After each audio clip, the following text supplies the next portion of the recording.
ये अदीबा साहिब का केस बहुत ही वाज़ेह है। हमारी एक बहन थी 22 साल उनकी उम्र थी और उनकी शादी हुई थी रिसेंटली, कोई 1-2 साल हुए थे और 7 महीने हुए थे। तो शमशाल से इनका ताल्लुक़ था। ये उस वाक़े से पहले जब इनकी डेड बॉडी वहाँ मुकामी एक दरिया के किनारे से मिली, उससे पहले आके उन्होंने अपने घर में ये शिकायत की कि मेरे साथ मेरे ससुराल के अंदर तशद्दुद हो रहा है, ज़हनी, जिस्मानी और जिनसी। ये उनका एलिगेशन था अपने इन लॉज के बारे में, अपने ससुरालियों के बारे में। जिस तरह अमूमन हमारे यहाँ होता है, उनके वालिदैन ने ये कहा कि बेटा आप ये सह लें, वापस चली जाएं।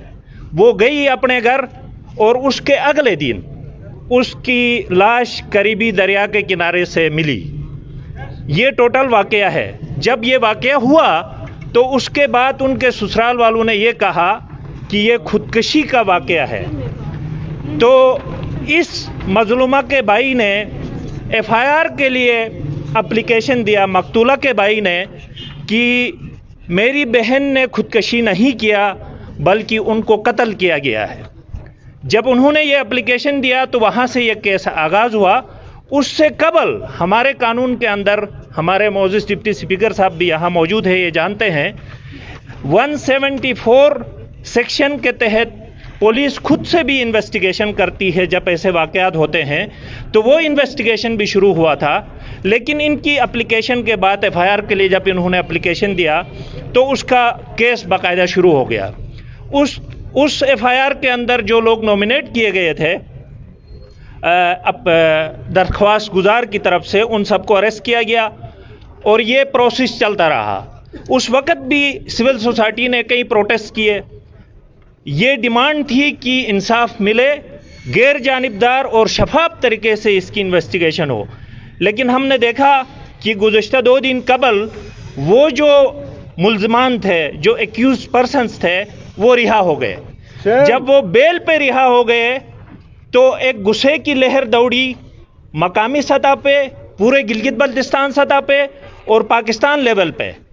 लोगों ने कहा कि एक वाज़ह केस के अंदर कैसे इनको बेल मिल गई। यहाँ से आज यहाँ आने का मकसद ये है कि कुछ बुनियादी चीज़ें हम आपके सामने रखें। पहली बात तो ये है कि इस केस की टेक्निकलिटीज़ पे हम बात करें तो इसका एफआईआर वीक बनाया गया है।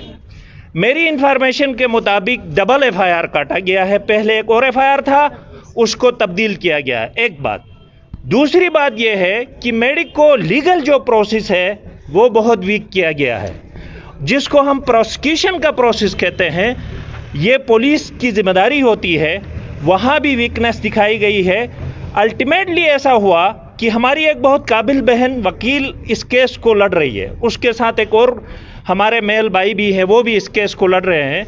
हमने इंफॉर्मेशन ली तो हमें पता चला कि इन्वेस्टिगेशन इतनी वीक की गई थी, चालान के अंदर इतनी जान मौजूद नहीं थी, जिसके नतीजे में अदालत ने उनको बेल पे रिहा किया। वकील ने दोबारा अरेस्ट के लिए, उस बेल को कैंसिल करने के लिए पिटीशन फाइल की है। लेकिन हम आज यहाँ पे इसलिए जमा हुए हैं, ये सारे साथी वाज़े तौर पे 2 डिमांड्स लेके आपके सामने आए हैं। पब्लिक को भी हम बताना चाहते हैं, गवर्नमेंट को भी हम बताना चाहते हैं और तमाम इदारों को भी ये बताना चाहते हैं कि इस केस को रीओपन किया जाए, क्योंकि विक्टिम फैमिली सेटिस्फाई नहीं है, दरख्वास्त गुजार सेटिस्फाई नहीं है, मुकामी सिविल सोसाइटी सेटिस्फाई नहीं है। तमाम वो लोग जो इस केस को दूर से या करीब से देख रहे थे, वो सारे आज सरापा एहतजाज है। वाज़ह एक डिमांड है जिसके लिए लीगल प्रोविज़न भी मौजूद है।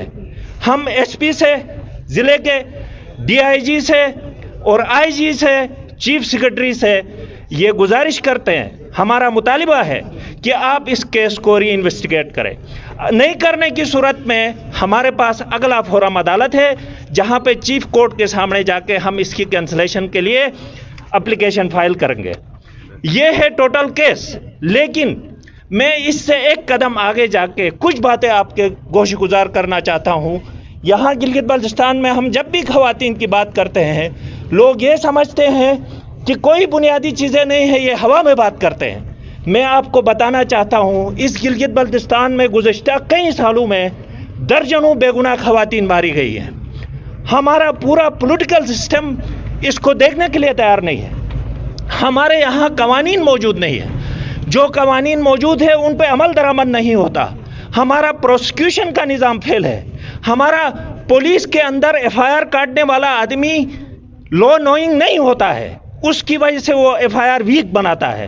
اس کے بعد پروسیکیوشن کا سارا پروسیس جیسے تیسے آگے بڑھایا جاتا ہے، جس کے نتیجے میں یہ جو ماری جاتی ہے خواتین اور پھر ان کو خودکشی کا رنگ دیا جاتا ہے، ان واقعات کو وہ ان کا خون جو ہے وہ رائگاں جاتا ہے اور یہ ہوتا ہے کہ ان کو انصاف نہیں ملتا.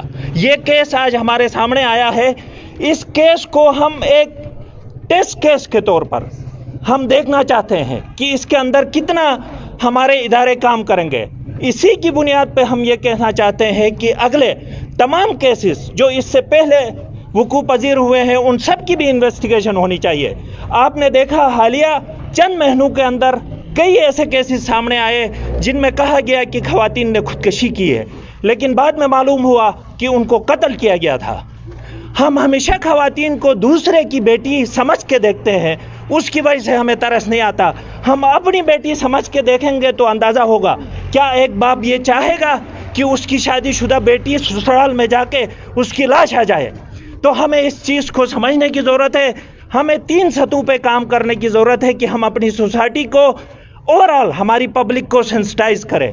دوسرا یہ کہ ہمارے ڈپٹی اسپیکر صاحب یہاں کسٹوڈین اسمبلی کے، ہم ان سے یہ گزارش کرتے ہیں کہ اب وقت آیا ہے کہ آپ وائلنس اگینسٹ ویمن کے خلاف یہاں لیجسلیشن کریں.